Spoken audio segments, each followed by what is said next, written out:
And motion, Yolanda will be here soon. She's on her way, but can't gauge traffic getting out of Toronto, so that she gave me that message. Confirmation of the agenda, Mulder, Wadden, and Deputy Reeve Campbell. All in favor? Disclosure of pecuniary interest, if any. None noted. Okay.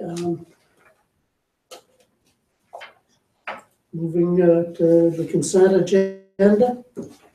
Is there anything councillors want pulled out for special attention?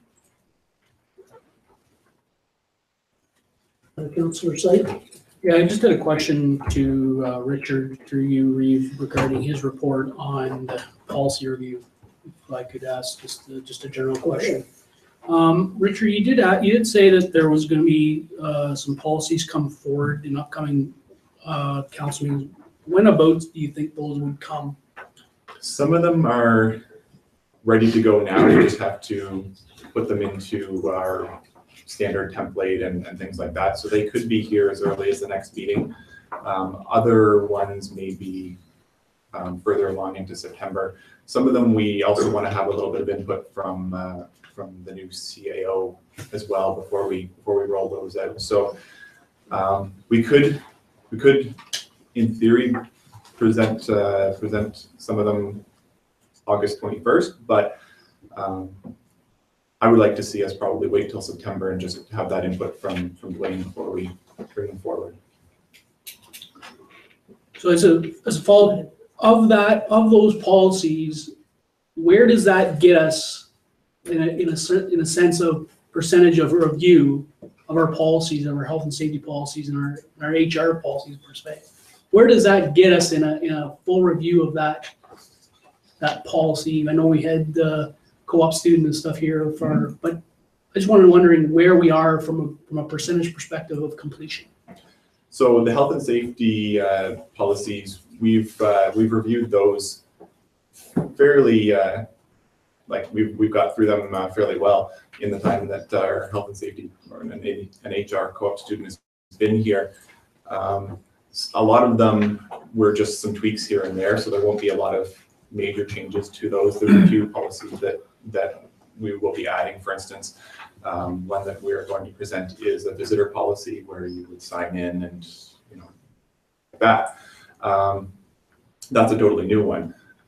As far as HR goes, I would say that we probably made it through about half of the policies that we were of the whole entire policy review.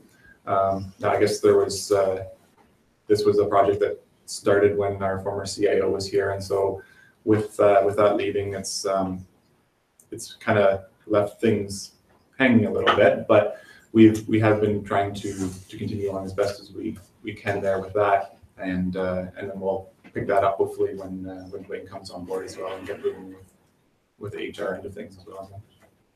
Okay, thank you. Anything else, Councillor Knott? Excuse me, to Pat through yourself, I'd kind of like to, it has to do with your report by the Greenway Trail, but I'd like to go back and revisit a question. My assumption was that G2G was going to assume our lease on that property. That was what I understood right from the beginning.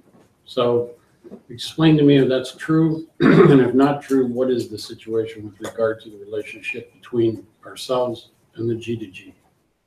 Okay, so our relationship is actually with the province and Dell Management, and we lease the Blythe Greenway Trail from them directly. We signed that lease in, I want to say 2015. It's a 5-year lease that's over in 2020. So in 2015, there was a lot of questions going on at the time. Who was going to assume the entire G2G trail lease? How would that be established? And at that time, G2G was requesting to sign the leases of all of the property that wasn't currently under a lease. There are a few trails along the way that already had leased property. So the province did go forward with that, and so where there were already leases, they are still in place, and G2G has, it's my understanding, leased all of the other pieces of the G2G trail with the long-term goal that the entire trail, at least this was the discussions in 2015-16, would eventually fall under Huron County. The province actually wants to lease all of the land to Huron County. And then individual trails and pieces of it could negotiate with Huron County, or G2G would negotiate with Huron County for subleases under that one lease. I don't know the status of where that has moved or progressed. Laura may have some information on that, being in the planning department, or I could look more further into that. But that has, as far as I know, there's been no change since 2015 in our lease. I know that for sure, that our lease is still with Bell Management, and we're waiting to see if there's going to be any further change in how we lease the Blythe Greenway Trail. So we are still responsible for the maintenance of the trail and so on.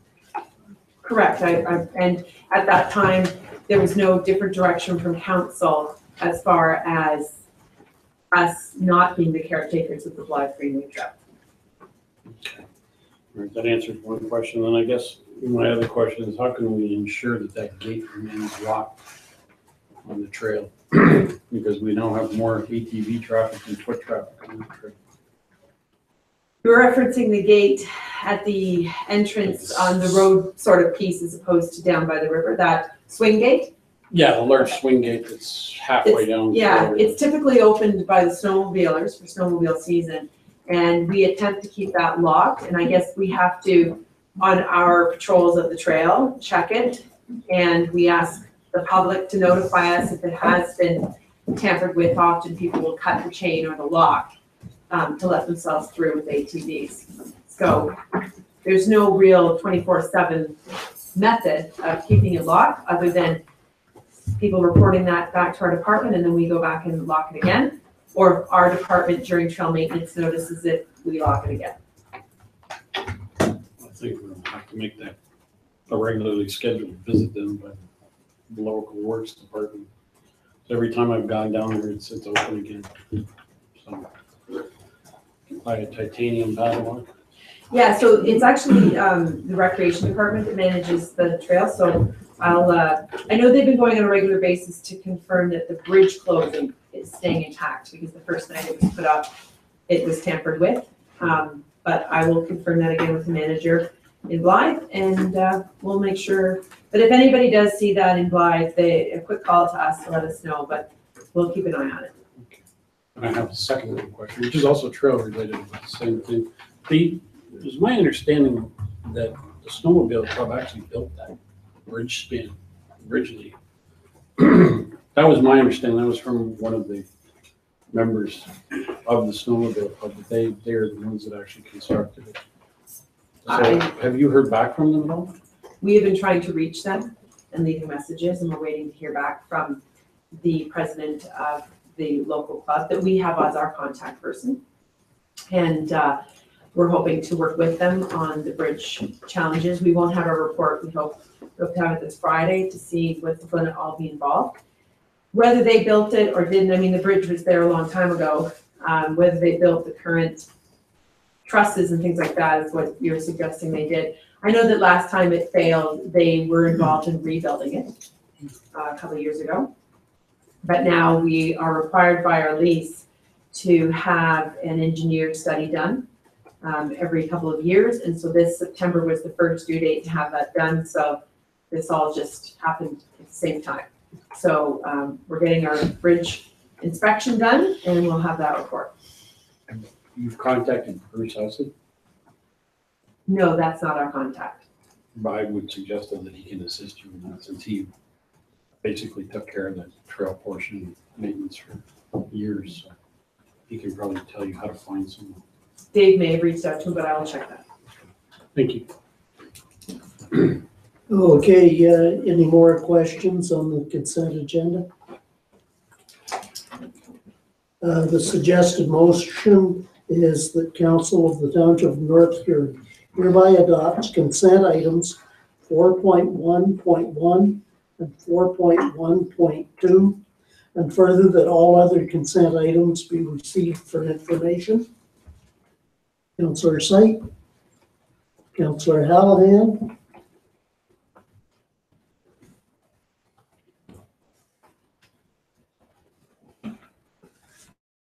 okay, moving to 5.1, our first delegation, Robert Wheeler, co-chair of the Musical Muskrat Festival. We didn't vote. Oh, sorry, all in favor. Carried. I'd like to thank council for having me here today. On behalf of the Musical Muskrat Festival, I thank council and the town for supporting us, and obviously all the residents came up and supported as well. I'm just waiting for the, There we go. we do have a slide presentation as well.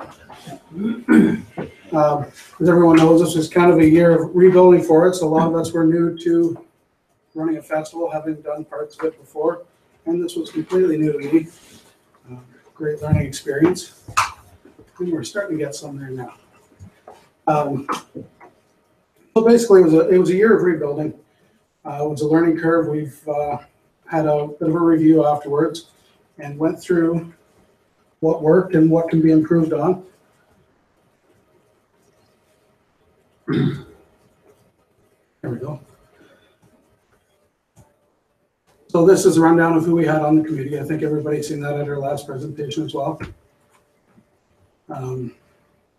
Basically, what we've done this year that we thought worked very well was the church service. It was very well attended.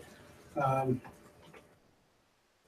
think there's a few things we could add in there as well, but it was definitely, I feel it was very well received by the town. Had a fair bit of community sponsorship. The activities we had there, that everything seemed to go over well. Stuff that we added this year was the orb balls, climbing wall, well, basically actually all the inflatable activities. We were not sure how that was going to be attended, but the company that ran the inflatables was actually quite happy with what they had for attendance. They exceeded the numbers that they had hoped for. Entertainment was great. There was local bands, with one exception for the dinner. We had a band from Hamilton. It was a lot different than what I expected, but it was actually quite entertaining. Cardboard boat races again went over fairly well. Again, one of the things that we could definitely improve on is getting the word out a little sooner. I think that's probably was our biggest downfall. Everybody that helped out was there pretty much all day Saturday. And to go over the numbers, the biggest downfall from our revenue was the fact that we did not hold our own liquor license. Unfortunately, an event like this is quite expensive to run. We've looked into that. We end up with a shortfall of $6,000, which came out of the reserves from previous years. We have actually in place for next year somebody who is willing to hold a liquor license, so that will help make the festival a more sustainable thing. Yeah, it was a great time. I know I had a blast doing it. And we actually had input from vendors as well, what they thought would be better. And I think it was great, the feedback we got from them. Not all of it was positive, but it was feedback. And I mean, if they're willing to talk to you, it helps you point you in the right direction. And there's all our sponsors from this past year. I think that's about it. Again, I appreciate council supporting us and the town as well. And if anybody has any questions on that.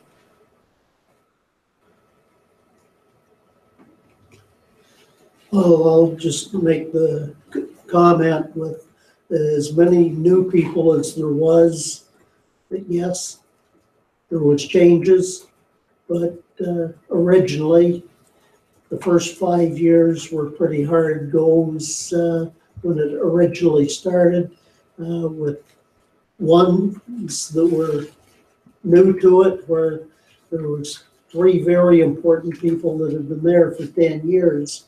You just can't replace them overnight, so that I think all in all, the committee deserves a vote of thanks for all the work they did, and it is enjoyed by many. I appreciate that. Thank you again.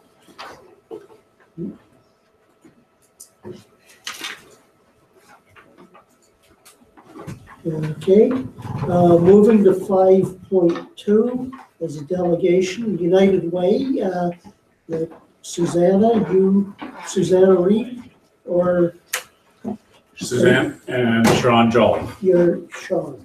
Okay.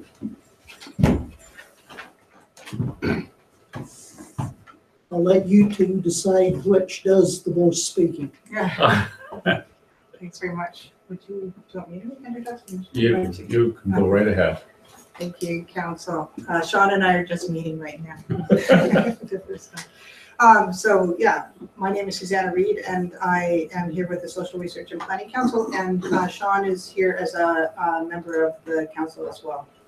And we have 2 presentations to offer, one with regards to the new report that's just been released, which is, this cover is on the screen now. It's Embracing Diversity, Welcoming Newcomers to Huron and Perth Counties. Sean's going to offer this presentation, and then we have a second presentation with regards to the My Perth Huron website, which I will offer. And I think I'll let Sean start, and I will just hand out the, we have the summary of the newcomer report for council, so I'll provide you with that while Sean offers his presentation.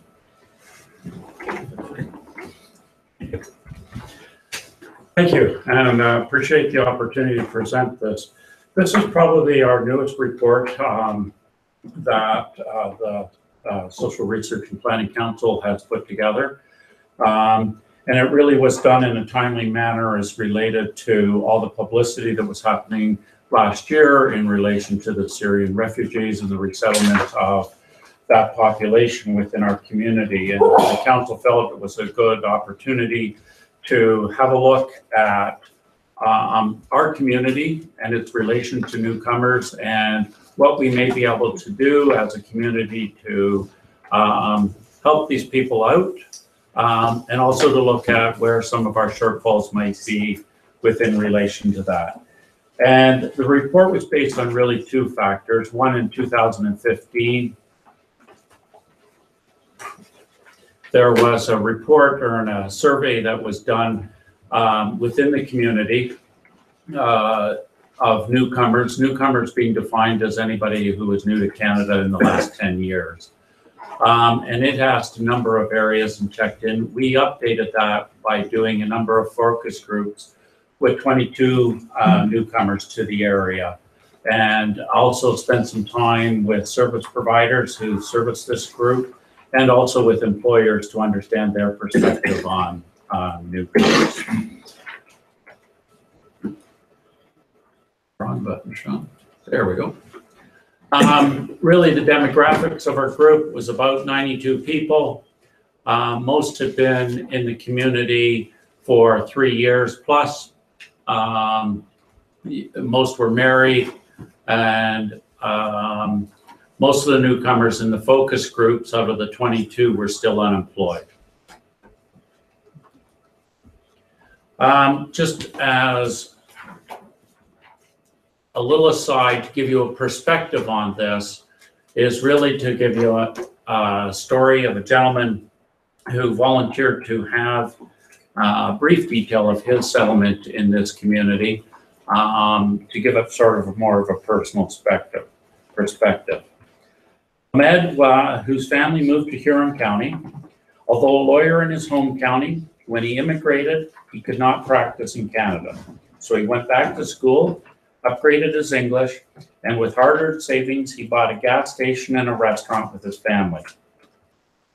Highly adaptive and open to new experiences, this family is actively involved in the community, and in a community that a man described as becoming more like family than his neighbors.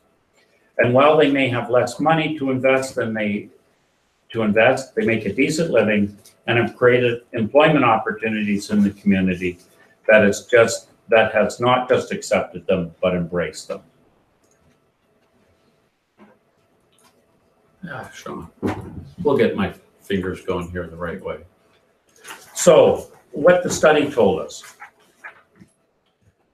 Really, for most people, one of the biggest difficulties they face is obviously the transition to English language and learning that, and the opportunities for doing that, depending on where you're living, and the opportunities to attend English as your second language classes was one of the challenges. Housing opportunities, and probably affordable housing opportunities, was another major area. The lack of job opportunities. There's lots of jobs here, but that fit, and given that often lots of their skills aren't transportable, it creates a new challenge for them in dealing with that. Social isolation is pretty self-explanatory. When you come from a different culture and a different world or a different environment, adapting to what it's like in Huron and Perth is tends to get you isolated. And given that there isn't, our study was 92 people, it's hard to form a community even of people that may speak your same language within that. Transportation is always a challenge. And of course, the other thing they identified is cold weather.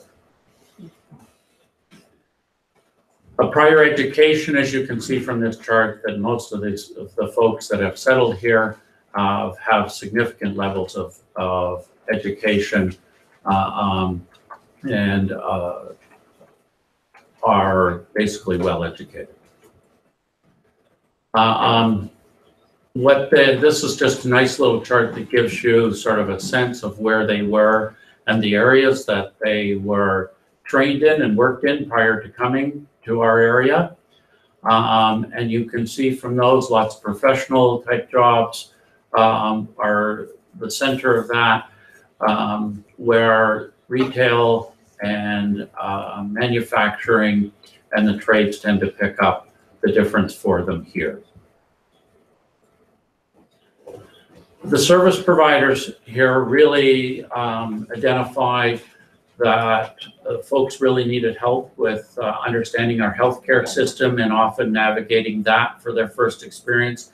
It isn't a problem with dealing with getting doctors or their first level of healthcare. It tends to be as you go past the first level of healthcare into the more sophisticated related to specialists and where you need unique levels of care, which if you have any experience related to that, you'll recognize that's probably not within the community.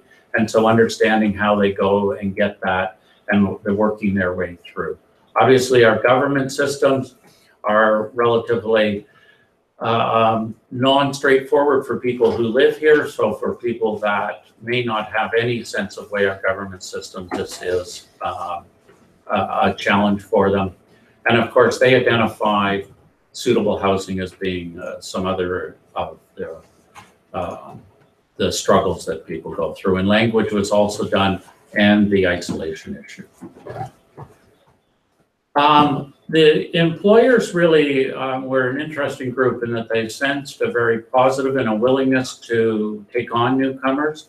They also talked about several challenges that really were presented for them. That especially when you have language issues, that it may be more complicated in how you orient and how you equate with somebody with a job, especially if they've never done it before. And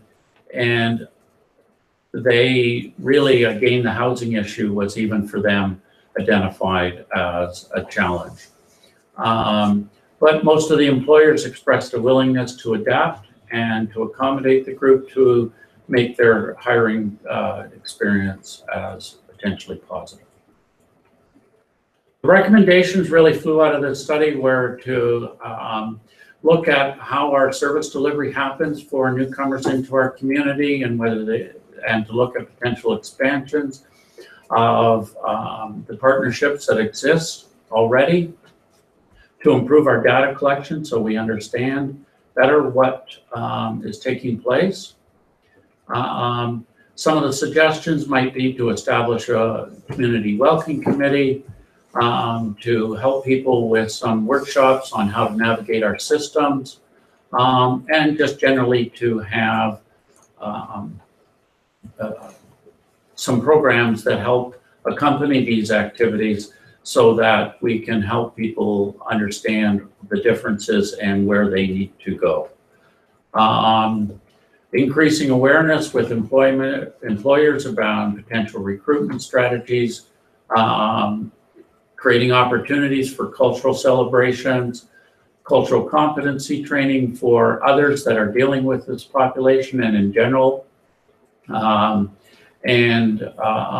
also the increased awareness of the rural transportation initiatives that do exist in our community was some of the things that we thought needed to be increased. As for local councils, this really is, again, highlight some of the others to encourage cultural education and enhancement of events. To support public libraries, the newcomers really identified this as a place that they could go to learn. And also making sure that diversity and sensitivity is reflected in policy. And that's the end. I'd happy to answer any questions that people might have.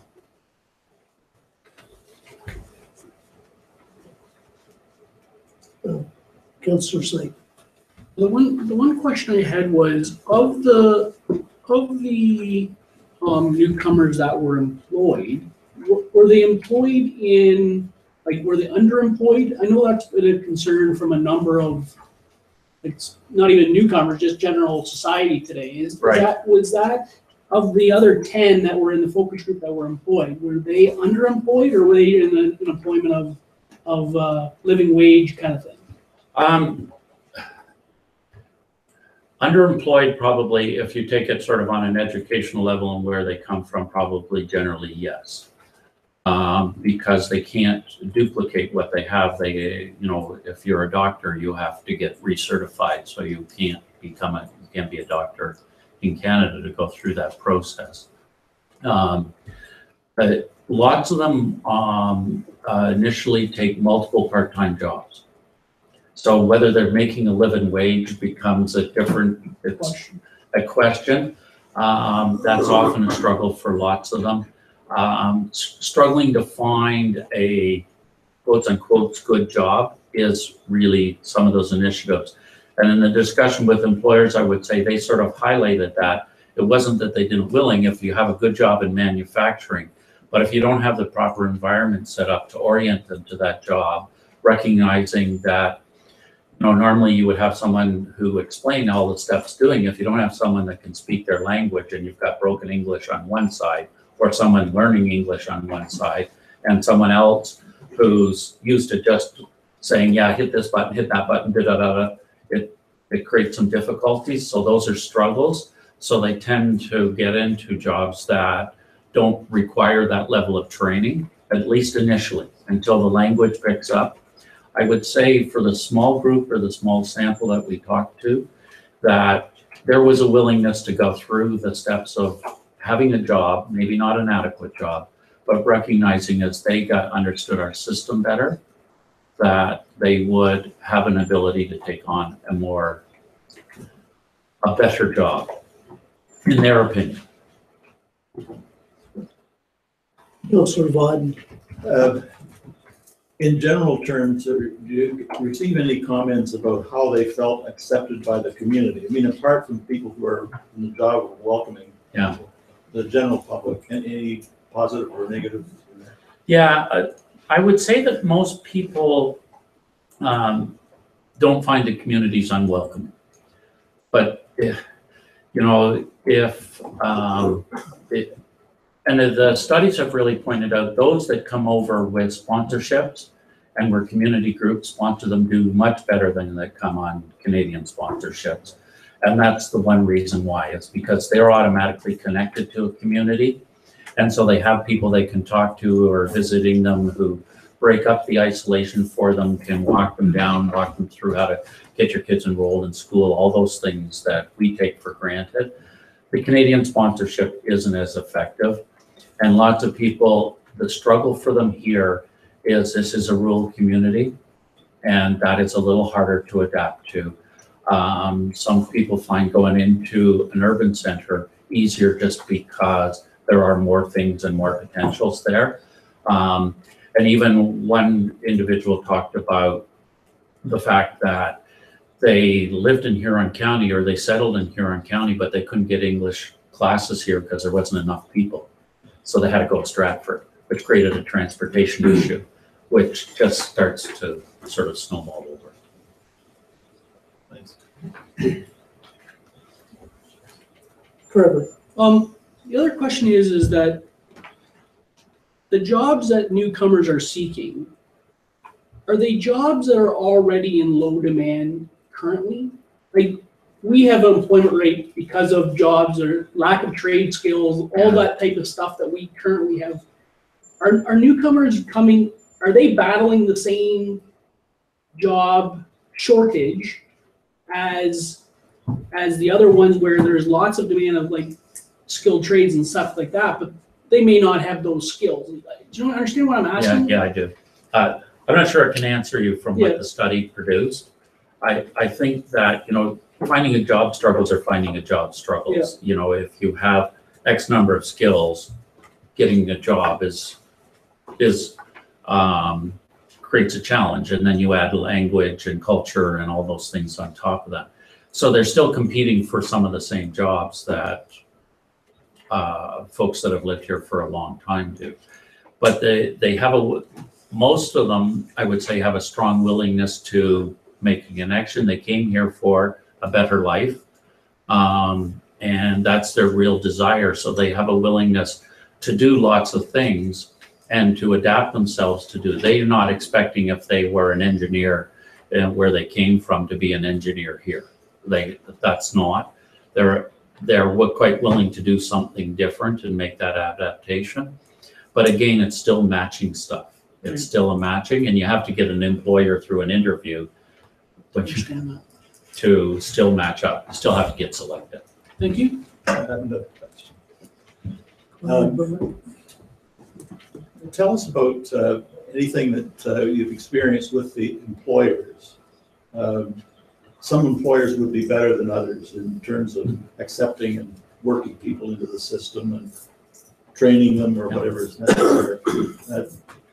Was there any provision for helping the employers to adapt to the situation? You mean sort of like incentives? Sort of advising them on how to deal with a person on language issues or skill training. Yeah, but what our study focused on was really trying to establish their perspective on dealing with newcomers. It wasn't done in sort of a problem-solving orientation. So I'm not sure specifically I can answer your question, or the study demonstrated that. All as I know is that the employers we talked to were very willing and very interested in trying to engage this population. And that's important. That there wasn't sort of saying, no, I don't want to, this isn't something I'm not interested in. They recognized the challenges, but there was a willingness to adapt to or trying the challenges. It would probably just be a matter of tapping that at this point in time and figuring out as a community what we needed to do, but we didn't get that far. In my experience being part of the Syrian Refugee Committee in Wingham here for the family that we have, even when we were looking at trying to arrange for a family, there was ones, well, they had agricultural experience in Syria. A lot of that isn't transferable. And the amount of robotics that some of the shops are looking at may not be exactly transferable either. So that it's, as you said, there's a lot of work in number one, number two, probably to number 10 is getting the language so that both sides understand it. And that there's one gentleman that has acted as a translator and has worked tirelessly with this family. But as they're taking English as a second language in Listowel, but we have a team of volunteer drivers, and there's the medical team and a number of others that with people that from those fields, a number of them recently retired and having the time to work at that. But that is something for somebody that comes here with no English. Right. And it is interesting that even in this area, there are a number of parts of a vocabulary of language. And the one lady that basically is across the street and down a couple of houses is very familiar with foods of Syria. So that she has volunteered to help do shopping and stuff, but it's all in retraining to understand where people are coming from and understand the English language, which is one of the harder ones to understand. Yes. Is there anything else from?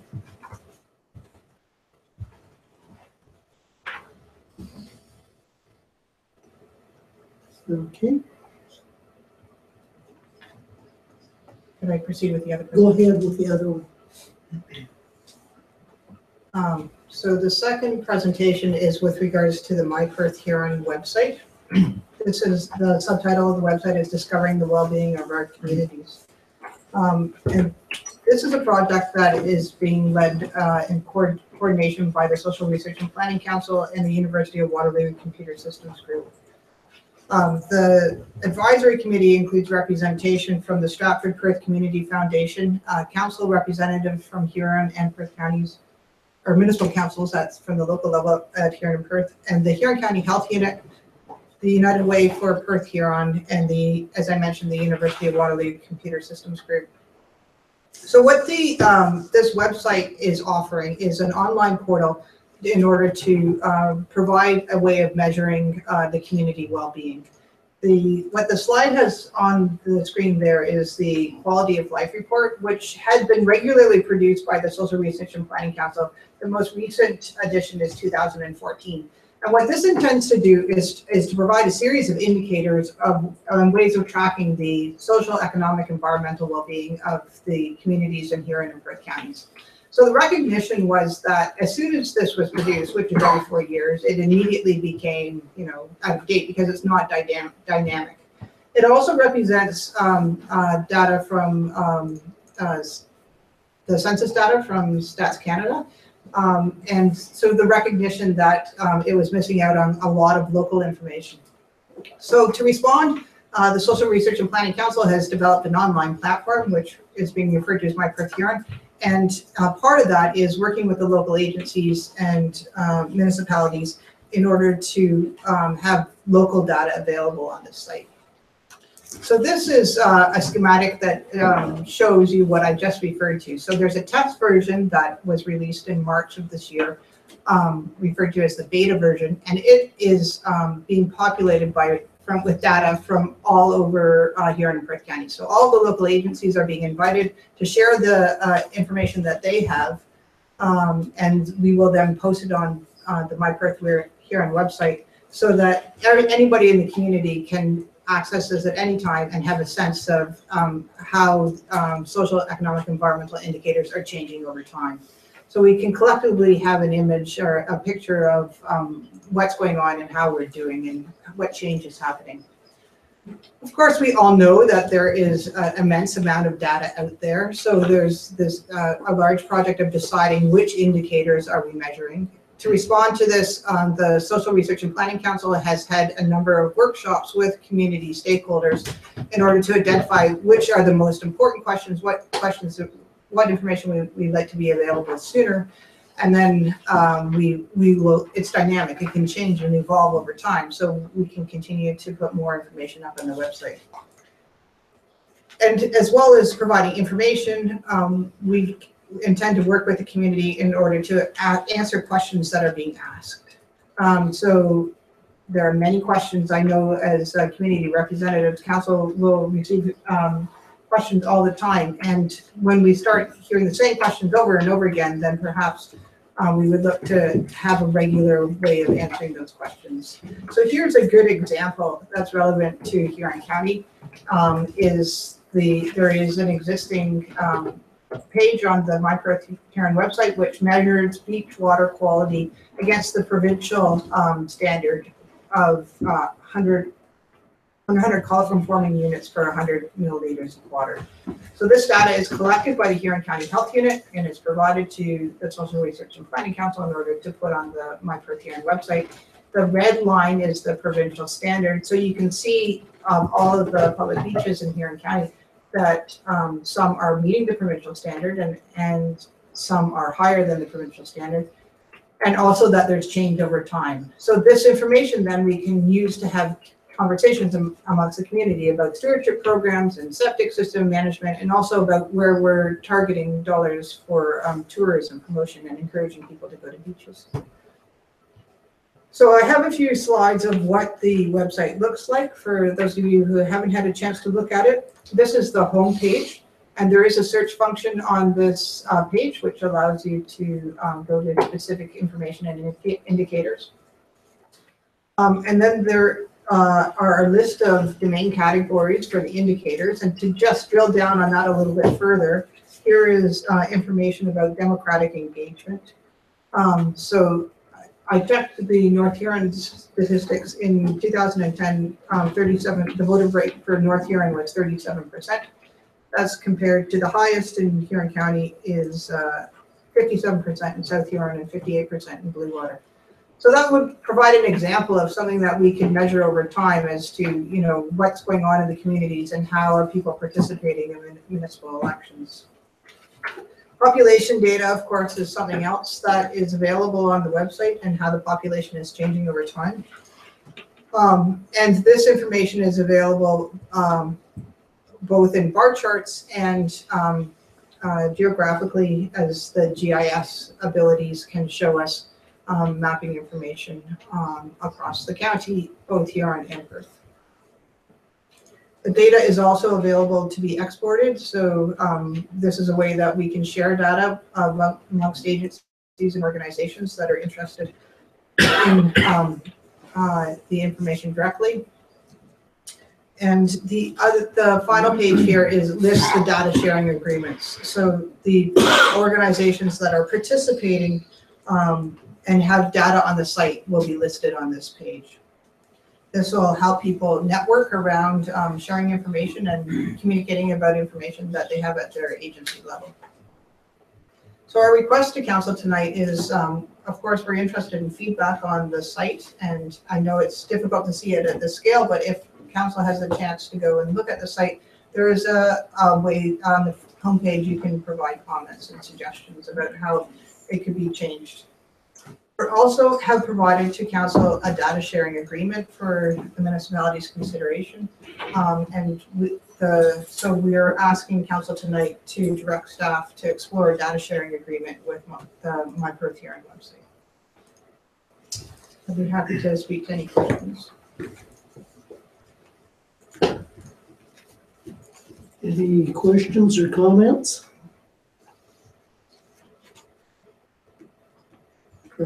More of a comment. You know, the more and more information that we have out there, we got to figure out a way of harnessing it in our policies that we utilize the information that's being combined. A lot of these sites and a lot of the stuff that this information is out there, we we get wrapped up in our day-to-day activities and don't know where this information is readily available. So, I'd like to see how our staff or how the staff is going to somehow implement utilization of this data in policy directives or stuff like that that we can help utilize within the community so that we understand what potentially are the needs or not needs. I think sometimes we get too hung up on day-to-day tasks and not look at the future, and some of this data can be definitely utilized for forward-looking scenarios. So I'd like to see how that would be implemented if that could come back in another meeting or whatever. I'm not looking for an answer today, obviously, but that would, I think, is important for the overall growth of this information, especially with the data sharing agreements that were going on. Councillor Vaughn. I think those are really important points. And further to that, it would be interesting if there were some mechanism for us to pose questions to the data from our perspective and say, these are things that we are wondering about. Is there a core of researchers or people who are onto this who could come back and say, well, yeah, that's an interesting thing for us. We'll look into it and see how that relates to other areas of the community and how it relates to your community.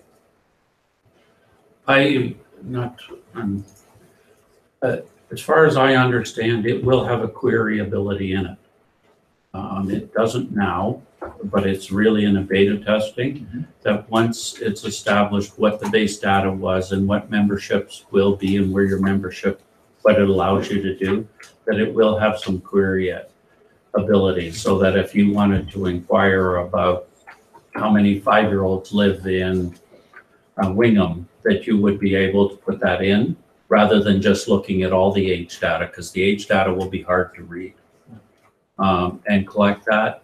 And I don't know how sophisticated that's being. That's really Waterloo's part of the platform, but it is intended to allow you to do some search and research based on the data that's there. Okay. That the suggested motion is that the Council of the Township of North Huron hereby receive the presentation of United Way North Huron for information purposes. Councillor Wadden, Councillor Ritzman, and all in favor?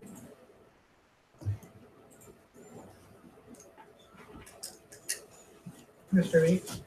Go ahead, Susanna. I'm just wondering if council would be willing to provide direction to staff to explore a data sharing agreement. Trevor?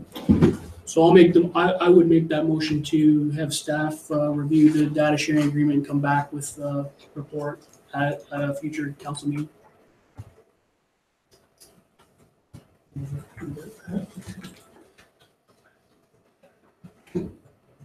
Does council just want this one expanded to have that in it?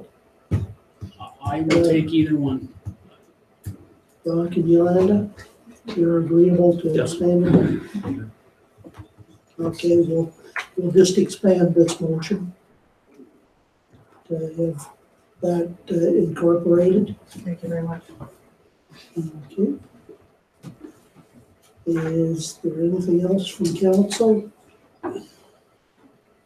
Anything else from Sean?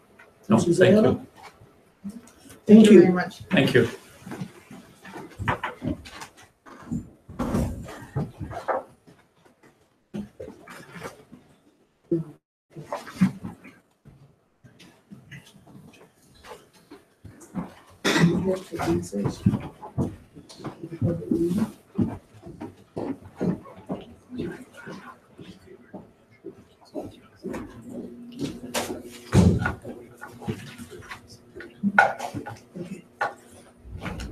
That I need a motion to proceed to a public meeting to consider the Sturdy Municipal Green Branch F 2017 report prepared by GM Blue Plan Engineering. Councillor Knott, Councillor Callahan. All in favor? Okay. Good evening. My name is Ben Gowan. I'm here on behalf of GM Blue Plan Engineering regarding the Sturdy Municipal Drain Branch F. So GM Blue Plan was appointed on November 9th, 2016 by the North Huron Council to investigate possible improvements to the Sturdy Municipal Drain Branch F. The request for drainage works was submitted by a Mr. Dirk Nalawarts, owner of West Park Lot 30, Concession 1 in North Huron, under Section 78 of the Drainage Act. Upon appointment, GM Blue Plan was able to review previous drainage reports and maps for the Sturdy Municipal Drain. According to the previous reports, the drain was originally adopted under the Drainage Act as a report prepared in 1920, indicating the construction of the Sturdy Municipal Drain. The Branch F was constructed under an additional report dated November 1970, along with other improvements to the drainage system. Under the 1970 report, Branch F was to consist of approximately 275 meters of 8-inch concrete diameter concrete tile and 268 meters of 6-inch diameter concrete field tile. So the existing drain begins at the property line between East Part Lot 30 and West Part Lot 30 of Concession 1 and runs southwest to the existing crossing of the Sturdy main drain at Huron County Road 25, which then outlets across the road into the open portion of the Sturdy main drain. And so the Branch F section of the drain services approximately 6.3 or 15.6 acres of primarily agricultural land, including part lots 29 and 30 of Concession 1. As per Section 9.1 of the Drainage Act, a site meeting was held on January 18th, 2017 at North Huron's Township Office. At this meeting, comments and additional information regarding drainage issues within the watershed were received and evaluated. Due to the absence of Mr. Nalawarts at this meeting, a supplementary site meeting was held on January 27th, 2017, in which both comments from Mr. Nalawarts as well as a local drainage contractor, Ron McCollum, were received and evaluated as well. So our continued investigation revealed that the existing drainage works did not or do not have capacity to convey runoff flows within the watershed as determined using current design levels in which 38 millimeter over 24-hour period level was used. So our proposal is to replace the existing closed tile portion of the drain following the existing drainage path with 500 meters of 10-inch diameter concrete tile and outlet to the road crossing and catch basin at the north of Huron County Line 25 into the Sturdy main drain. Our estimated net cost for these drainage improvements are $30,270, all of which is to be raised by assessment of the lands within the watershed. We've used a modified Todgen method of assessment that we believe to be fair and equitable method of cost allocation for all involved landowners. Along with the construction cost assessment, a maintenance schedule has also been provided as an allocation for any future maintenance costs that occur within the closed portion of the drain. I believe that the landowners have also been involved in the process so far, and as far as we know, are happy with the solution that we have provided. So, any questions? Okay. This is for ask.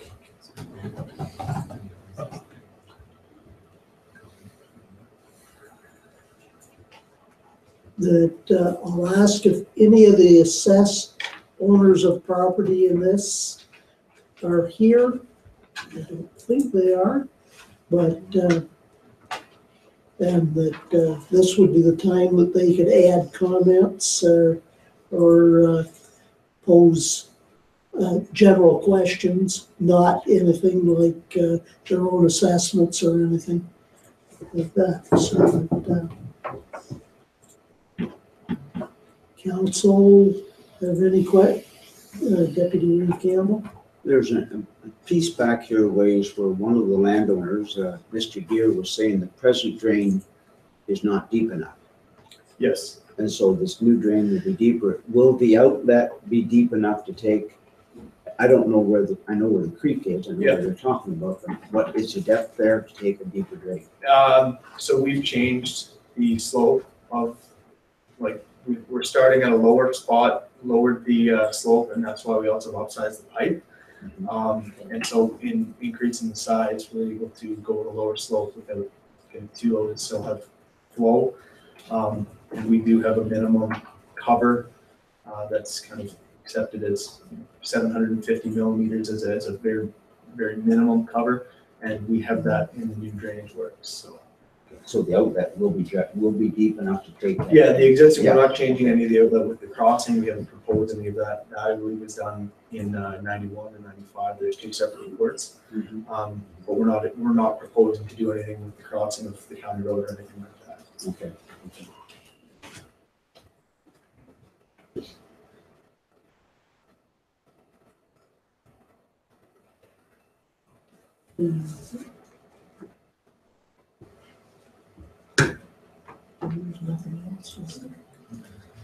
So that the council of the Township of North Huron hereby close the public meeting to consider the Sturdy Municipal Drain Branch F 2017 report prepared by GM Blue Plan Engineering.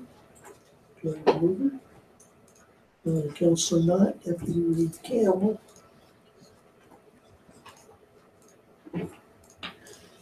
All in favor? Carried. Thank you, Ben. Thank you very much.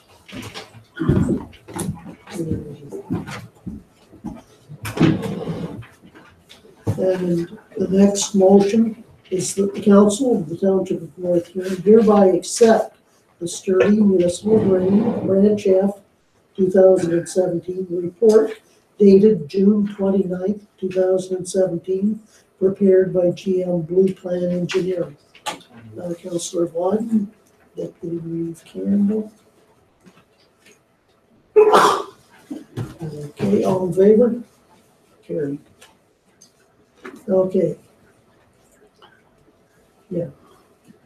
And that the Court of Revision for the Sturdy Municipal Drain Branch F 2017 be set for September 5th, 2017, and that the project be tendered with results to be collected on the same date and presented, subject to any appeals. And further, that any appeals must be received in writing 10 days prior to the Court of Revision, in accordance with Section 52(2) of the Drainage Act, RSO 1990, Chapter D17, amended by 2010 C16, Schedule 1, Section 21. And further, that the members of the Court of Revision for the Sturdy Municipal Drain Branch F 2017 shall consist of the following three members. Can we have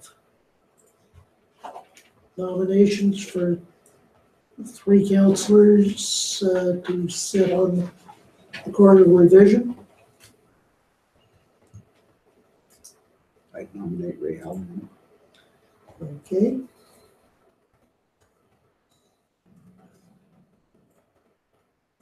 Nominate James Campbell. Okay, we need one more. Right. Nominate Bill Knott. I'm going to decline at this time. I'm maybe out of the country. Okay.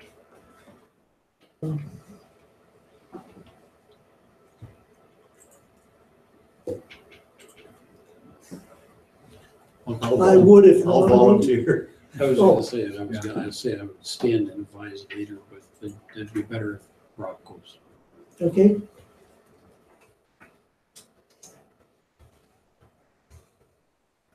Okay. Need a motion on that?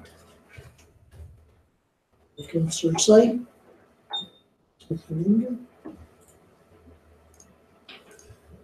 All in favor? Carried.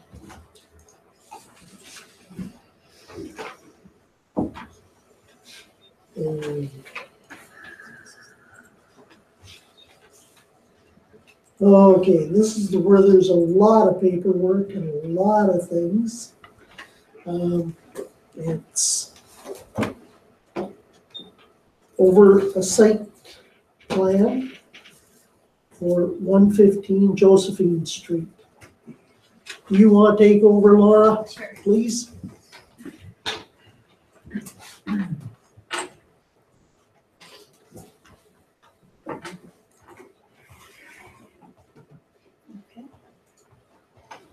So the motion just looks long because it incorporates all of the submitted drawings, of which there were 25 drawings for this site plan, and as well the other submitted documents and conditions that were recommended as part of the approval of the site plan agreement. So this was a submitted site plan for 115 Josephine Street, a property along the main commercial corridor of Wingham, down in the southern end, formerly known as Cullens Motors. So this was a fairly lengthy process. It is an interesting location given the historical nature of the property, its location nearby or on the former landfill, as well as within the regulated area for the Maitland Valley floodplain. So there were a lot of engineering and environmental considerations needed to be given through the site plan process for the proposed gas station. So they are proposing to do a gas station with accompanying pumps and a convenience store. They would reutilize part of the existing building and are proposing to demolish part of it and reuse some of the existing for the store. The current zone on the property is C3-3. It's a special zone for highway commercial. The special zone reflects that this property is within the special policy area in Wingham. That was created, the special policy area, because there are specific policies in the official plan that address how development should proceed in the special policy area. Special consideration should be given to the flood nature and that it is within the Maitland Valley conservation area for their floodplain. As well, as mentioned, there is the former landfill location, so testing such as methane gas testing is required, as well as soil stability to make sure that any future construction or development is on stable ground. Because it is a specific proposal for a gas station, that the engineers did have to conduct and have reviewed buoyancy calculations. So that's in case of a flooding event over an area that is being used with tanks for gas underground for a gas station. The land use designation is also highway commercial, so a gas station is an appropriate use along the highway commercial corridor. All the drawings were reviewed by an engineer at BM Ross on behalf of North Huron as well as the Conservation Authority, so that the review was done kind of in sync, so that both considerations for the policies and the engineering concerns, as well as the regulations for the Conservation Authority, were looked at the same time for the proposed site plan. This is an outline of green of the subject property, so you can see the existing building there. So they will be utilizing the existing entrances. There is just a small portion that actually fronts onto Josephine Street. The remainder is part of the road allowance and is not owned by the property owner, but they will be entering into agreement to use that existing entrance as it was before. And they have also proposed to actually move the existing entrance to line up with Scott Street, and that was at the recommendation of Huron County Public Works because it is along Josephine Street, and that section is under the Huron County Public Works regulations, so that would avoid any left-hand turn conflicts. And they were satisfied with that proposal rather than it slightly to the north and possibly creating conflicts in someone turning from Scott Street or also proposing to exit from the gas station.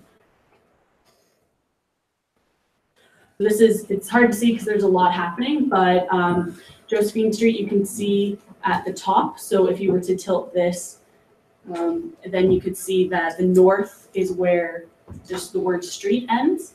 So you can see the existing building, it's labeled as retail store, the existing landscaping pieces and the two entrances. That one has been shifted from the far north of the property further south to line up with Scott across the road, across Josephine, and the tanks are in the center. So there was a lot of work done. It was a very engineering heavy review of the proposed drawings. That's why there are so many, because safety, as I mentioned, through both soil stability, the buoyancy calculations, and the flooding concerns were all given great consideration throughout this project.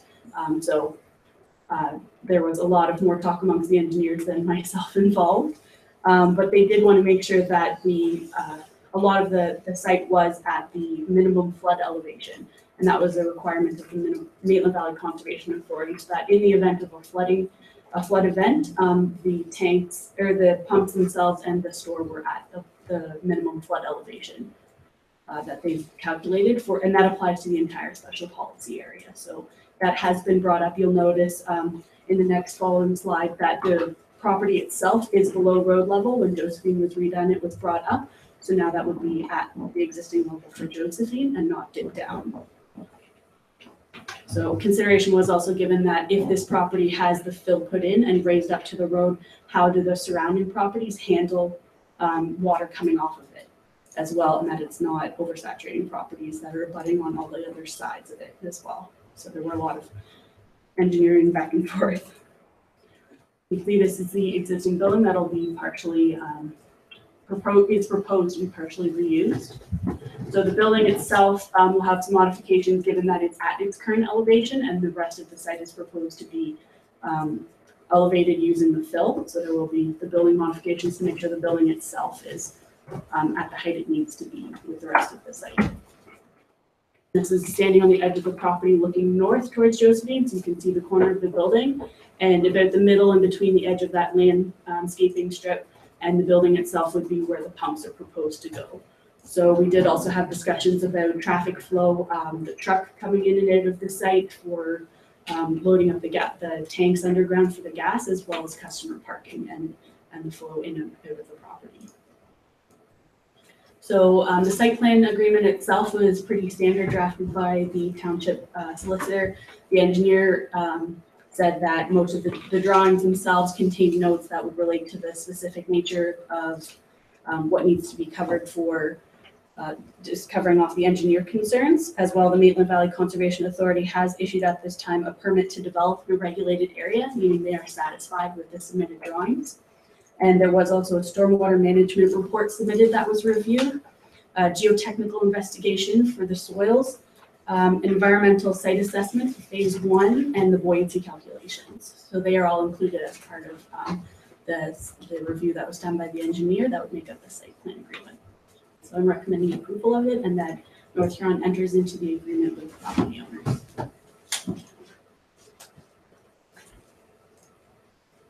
And there's the final picture showing what would be the back half of the building on the eastern portion of the property. So I'd be happy to answer any questions that council has. If you leave, you probably thought I had some questions. When I look at all these recommendations that have to be met, and knowing that Maitland Valley have already gone over this, and we had the flood in Harriston on June the 23rd of this year, which overmet the 100-year standard. And I hope these people realize how important all these regulations that they're going to have to meet are, because there's $11 million of damage done in Harriston. And this one's sitting in a pretty low spot for flooding. So that's why it would be raised. This has to be raised and probably flood proofed in some of it too. Yeah. No, it's just a comment. It's just, you know, we've gone through this already, and in Harriston, somebody said this will never happen. If both rivers had got that water on June the 23rd, not just Harriston, I don't know when would even be here now, but it was high, and the damage is done in Harriston. Yeah.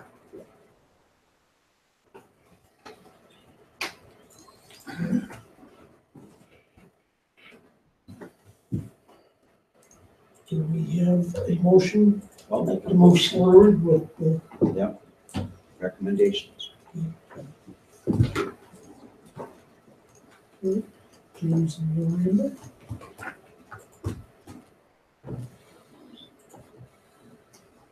All in favor? Carried. Thank you. Yeah, there's a lot of things they have to.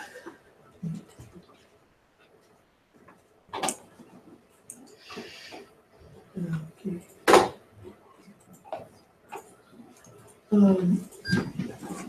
Moving to 6.1.2.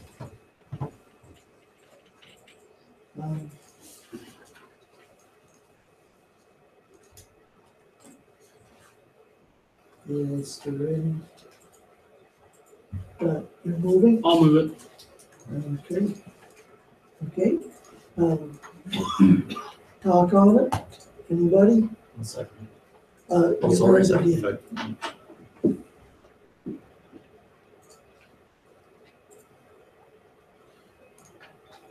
Okay. Bill? Just had a quick question, because at the time we submitted this, we put in the comment regarding the study to involve the village of Blythe only. I'm trying to find that spot in here again. But the note, when I see it come back, indicates Blythe and surrounding area. And I think at the time, one of the reasons we did that was we were going to request that, an additional portion of that study to look into available land within Blythe, but we didn't do that. Is that going to present any problem with this? And I would suggest perhaps the CAO might. Bill, I do know what you're commenting about. However, I think when the application was put in, this is strictly what it was put in for. And that's what we got approval for. I think if we want to pursue that as far as trying to get other lands included in beyond, that we could move forward with that at any time if council so wishes. But when this was applied for, what I see in the paperwork, this is exactly what we applied for, and that's what was approved. So. Okay, that's not a problem. And I just noticed in here that they still have Gary Long noted as signee in here in the paperwork. I assume that that's just to be corrected, or how did that actually happen? He wasn't even here at the time. Go ahead. That, the conditional approval letter that we received back was the information that they need us to provide. So they maybe still have Gary Long on their records. That's one of the things we'll have to correct, and we'll have to fill in some of the other blanks on that letter to send back. And that's what they're going to use to create the actual agreement that we'll sign. Thank you. Deputy Reed. To read to you guys. So at some point, we can insist that this just be in North Huron? No. What it, Because it's steady. the study itself is just the Okay. feasibility of Okay. accommodation in the general area, basically. And I mean, if it showed up in the Blythe area, it would be a benefit to all, right? If there's lands that are available within the village of Blythe, that'd be great. If it happened to be on the edge, that would be also great, because it would be to everybody's advantage if that actually came to fruition. Okay. What the study is basically trying to do is the feasibility, whether there's a feasible or viable market for a hotel, period. Okay, the situation or the siting of that, if that is so, if that's positive in the feasibility study, that would be something else to work on after that. Basically, it's the feasibility we're looking at now, whether it's possible or whether it's even viable at this point. We'll talk about that Yeah. later. Okay, other comments? All in favor?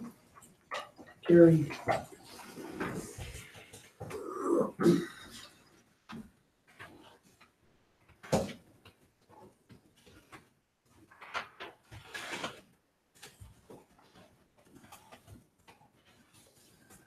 Okay,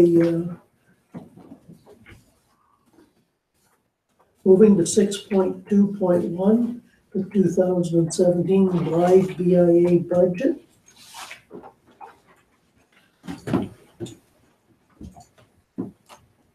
You want me to read the suggested? Sure, I'll make the motion. Okay.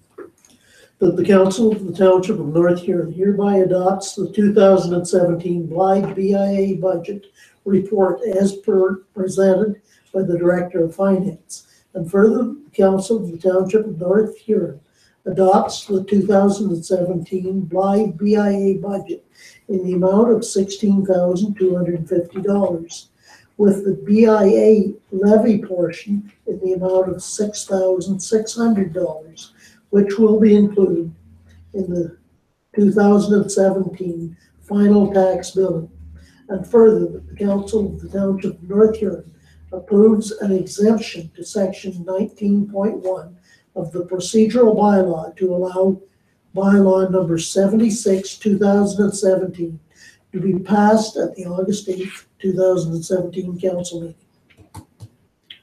You'll move that, Bill? Yes.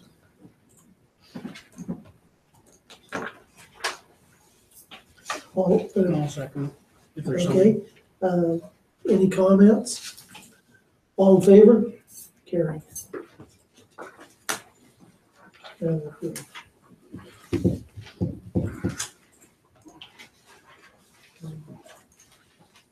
And moving to 6.3.1, the child care fee increases. Do you want me to read the suggested motion?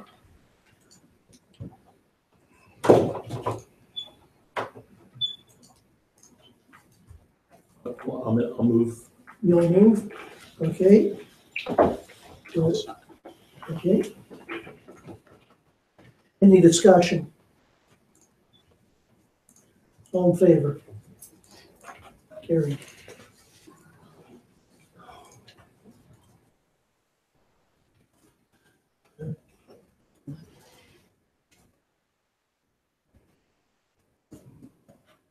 And 6.3.2, do I have a mover? Deputy Reeve Campbell, and Councillor Hallahan. Any discussion? All in favor? Carried.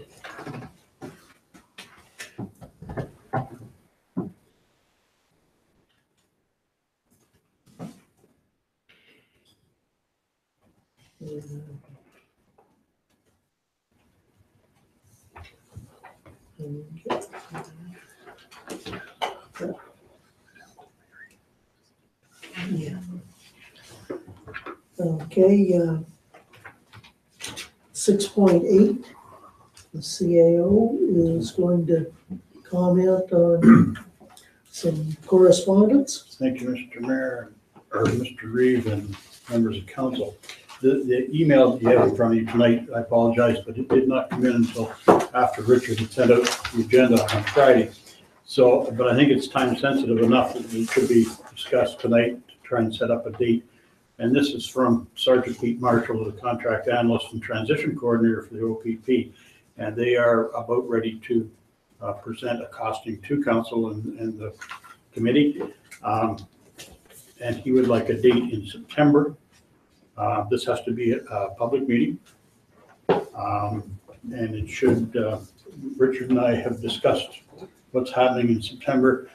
And with Dwayne starting on the 5th, I think it's only fair to give the man a couple of weeks to kind of acclimatize himself. And I'm suggesting that maybe the third or last week in September would maybe work the best. I think Richard has a day in the third week that's kind of tied up, so maybe the fourth week in September. And we should pick a date for a special meeting. The other thing is a location. I would anticipate that this will be well attended by the public, and we should have a accommodation for that attendance. And Richard said he could arrange for it to be broadcast to the web from whatever location we basically choose. And I'm suggesting that the room upstairs may work perfect for this. We don't have to pay for an extra room. And there's room for a good number of people to attend. Yeah, so if council is willing, I would entertain dates that may work for all of you. I think it's important that all of you do attend. And that if we can find a date, not last week in September, I'll convey that back to, or a couple of dates, I'll convey that back to the OPP and we can get it set up. Councillor Knott? So we're looking at last week of September, correct? Yes. So after the IPM? Correct. Mondays are always good for me, so 25th would be a good one. Is that's not a council meeting? No. Perfect. Yeah. Okay. Okay. Yes. Is there any other night, Bill, in case the OPP? Well, nobody'd like it Friday night, so. I doubt, that's good.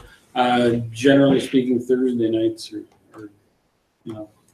not bad for me, so. Are the other members of council good with those two dates, primarily being Monday? 26th. And then the second choice would be the Thursday? Yep. Does that work for everybody? It'll be the 25th or the 28th. 28th, yeah. 29th? You That's say the Thursday? Friday. No, nobody wants the Friday. No, I said, you said Thursday though, which is. Yeah, it's 28th. 28th. It's 28th, yeah. Okay. So 25th and 28th. I will convey that and we will confirm through Richard. The special meeting to be held. Thank you.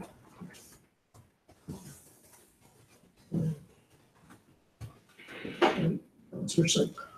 Well, in saying that, one thing I would suggest based on the relative importance of that particular meeting, I wouldn't suggest doing the same old advertising for our meeting, like not just posting it and whatever. I think we should make it known on the radio and that type of stuff that it is a public meeting. It is important that people attend, and it is a service that we're reviewing. So it's something that needs to be understood that it's not just we're not just looking at the scenario and filing it. This is something that is seriously going to be considered. Yeah, and I think everybody should understand, both council and the public, that this is a presentation only.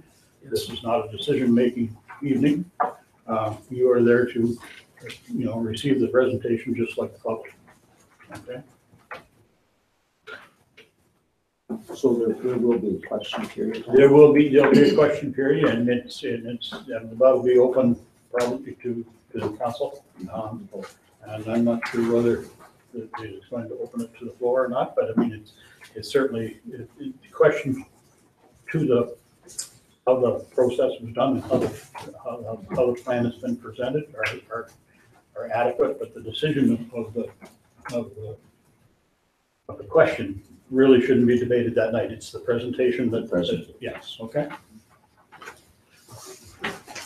So basically, presentation and clarification of points.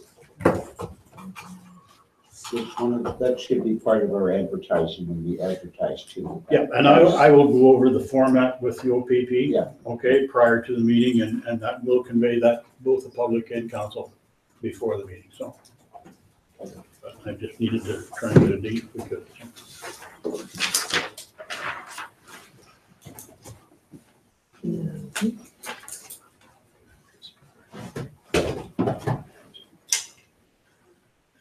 Okay, it's been an interesting time to be on council, looking at changes that fire the chief's assistant. There was a very good cast of candidates for that in the interviews. I will wait on the fire chief to bring further information to council on that. And I think going through the reports that it was a very good listing, especially as to all the things that were being done and what stage we were at with them, so that I think that we're progressing. We've still got a long way to go, but there's a lot of things happening. So I will cut my report at that and go to council members that want to report on anything. Councillor Slate. So I only have a couple of notes. One was that I did send a request to the Building Bridges Committee to come to council to give an update on the progress. They've come back with a meeting in October or November, just because of what's going on with the new equipment and all that stuff. The one thing that they have provided, and I did mention that this was coming, is that on August the 24th and on August the 25th, they're needing some sweat equity. What that means is the community is responsible to support the campaign in order to help install the last piece of equipment that is to go on Maitland Rivers. And what it is it's basically going to save about $10,000 in installation costs. So basically what they're saying is anybody over the age of 16 who's able to help out on the 24th or the 25th, if they can get a contact of Teresa or bridges2future@gmail.com, that would help them kind of gain some support on getting that last piece of the final playground set up and installed, hopefully before the start of school, so that that will continue, and I think everybody will be happy that that piece of the puzzle has been finished, and the rest of the group will continue on their elevated goal of completing the rest of it. But we will get an update from them in October or November, and I will keep them involved with the clerk to make sure that they set something up to make sure it gets on the agenda.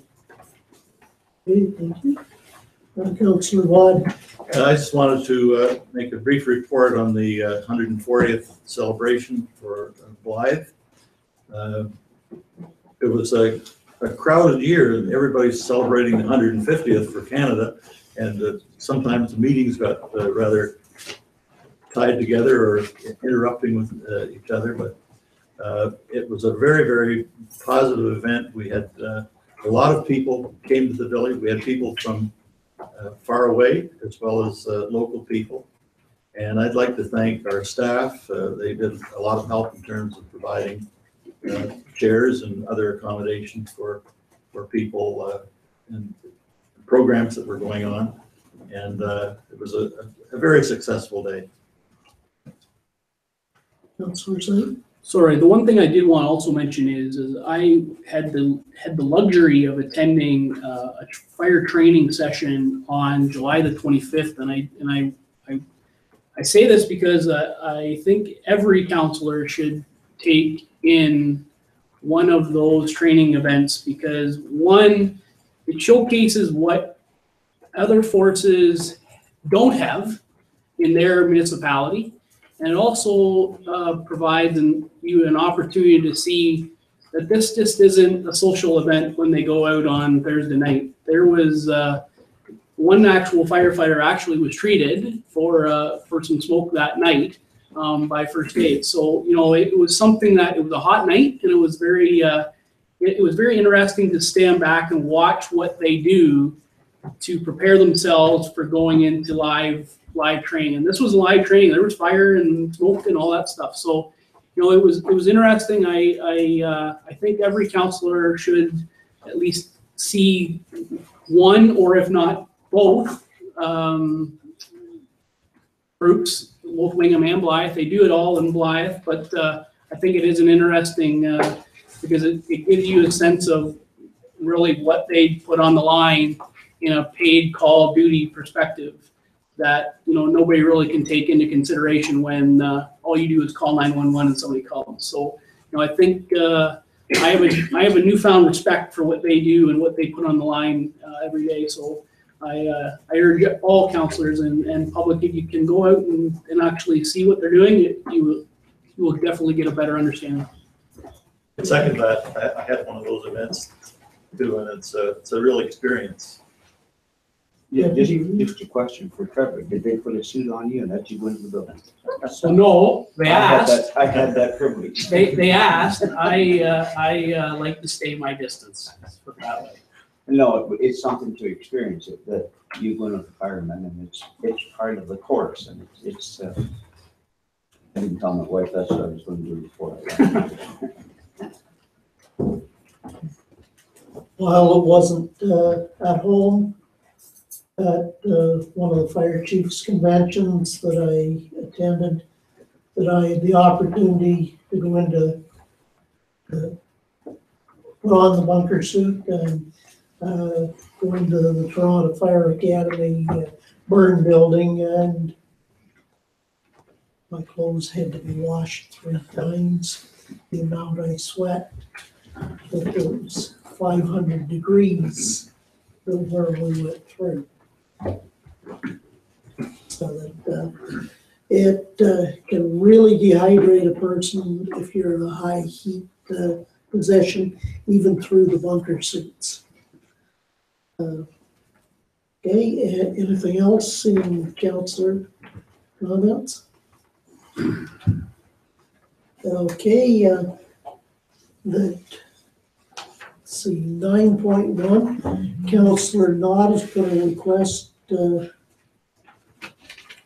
forward that we consider. Sorry, we should Joanne? just make mention that Cowbell opened on the weekend and to congratulate them on the success of that. Okay, you want I a didn't- letter I or a wasn't- card from council Sure, that would be great. as a motion? Yes, please. And Councillor Callahan seconds that. What was the motion? I'm sorry. couldn't- Uh, To send a Letter of congratulations to Cowbell on their opening. Oh, great. All in favor? Carried. Okay. Consider the creation of an economic development committee to be appointed as a committee of council. And further, the council directs staff to perform the necessary research and investigation into similar example committees currently in place in other municipalities. And further, the council directs staff to prepare a report for a council meeting in September of 2017, including details regarding the structure and process utilized by other example committees. You're moving this, Bill? I'm moving it. Okay, I will second. you're seconding. Discussion. Ray? I guess, there are other municipalities in the area that have already have an economic development Yes. committee. There are quite a few communities that have relied upon economic development committees and most of them are committee of council to pursue the opportunities that come available and to involve the members of the community in a much deeper way than we have done here in the past.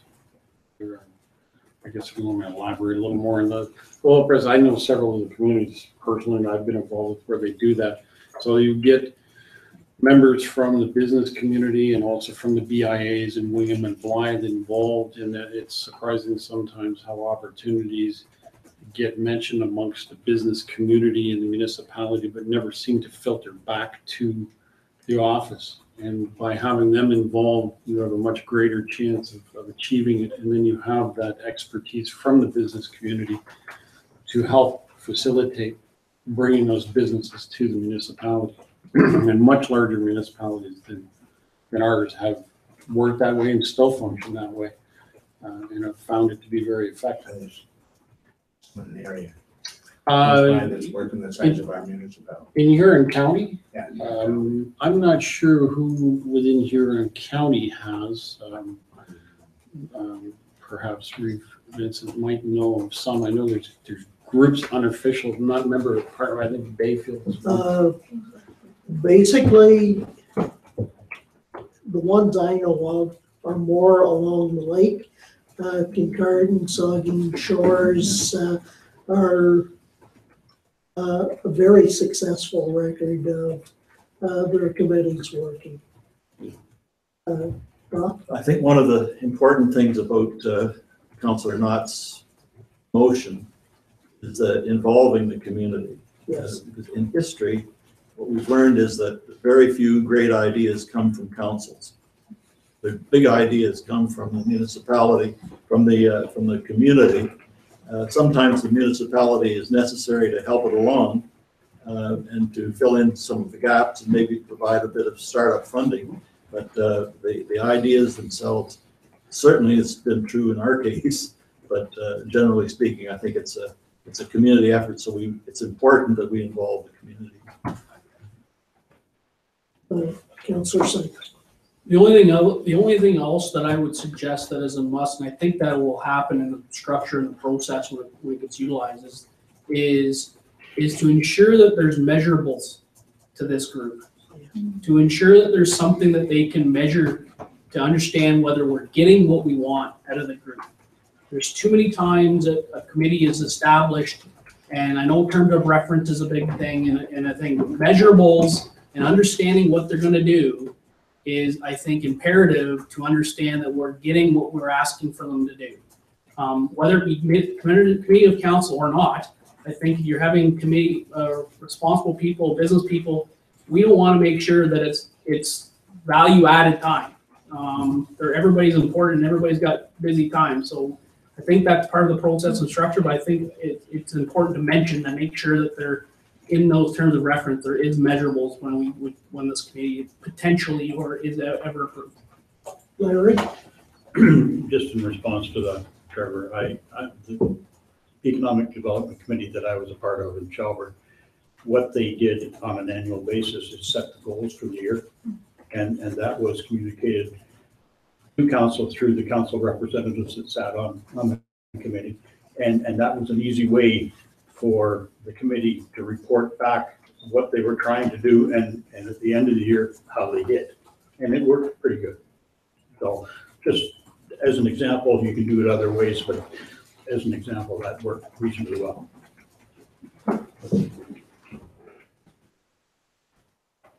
Okay. All in favor? Carried. Okay. Bylaw number 74, 2017, being a bylaw to provide for drainage works in the township of North Huron in the county of Huron. Sturdy Municipal Drain Branch F, 2017.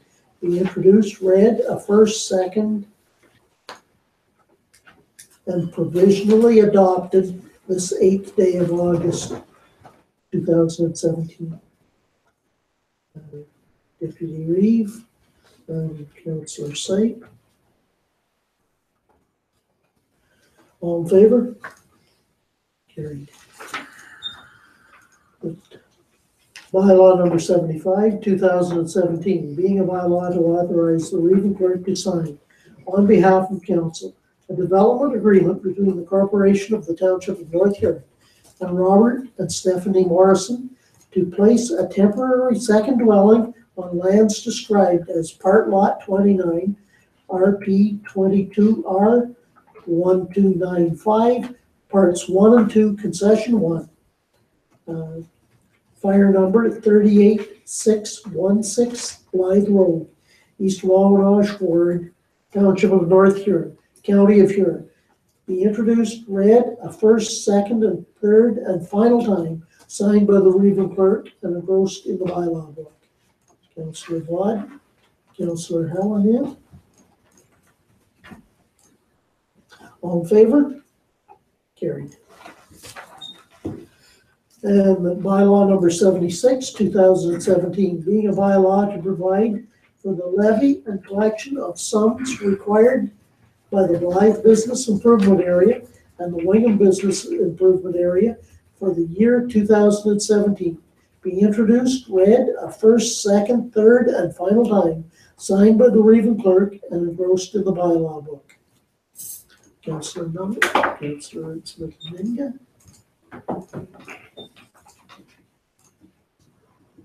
All in favor? Carried. The bylaw number 77, 2017, being a bylaw to authorize a site plan control agreement between the Corporation of the Township of North Huron and 246691 Ontario Inc. be introduced, read a first, second, third, and final time, signed by the Reeve Clerk and engrossed in the bylaw book.